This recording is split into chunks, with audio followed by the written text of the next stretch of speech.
Hello, I'm Janae Tibshirani with 90 at 9, brought to you by interest.co.nz. This is where you get a wrap of what's happened around the world overnight. With news, New Zealand's Trade Minister is cautiously optimistic there's an opportunity for our beef exporters to revive their relationship with Indonesia. Having met with his counterpart in Jakarta, Todd McClay says Indonesians are demanding more beef than they're supplying locally. The regulations, which had seen New Zealand's beef exports to Indonesia drop by 80%, have also been changed. Indonesia had once been New Zealand's second largest beef export market. The president of the European Central Bank has gone head-to-head with commercial banks. Mario Draghi says their profits are being hampered as there are too many of them, not because of the central bank's negative interest rate policy. He says the banking sector has outgrown capital markets and overcapacity is what's squeezing their markets.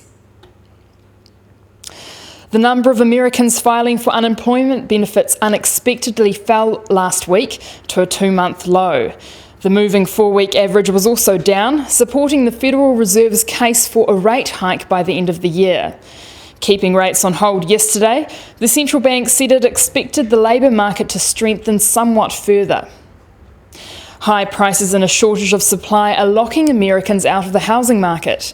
New data shows house prices were up 0.5% in July, while existing home sales were down 0.9% in August. The National Association of Realtors says the US's healthy labour market isn't creating the activity you'd expect it to. Having peaked in June, sales have inched back as supply hasn't picked up to tame price growth and replace what's being sold. In New York, the US Treasury 10-year yield has dropped right back to 1.61%.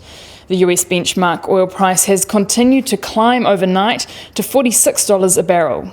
The Brent benchmark is just below $48 a barrel. The gold price is also up to $1,338 an ounce. The New Zealand dollar has underperformed overnight, despite the US dollar having a generally weaker session.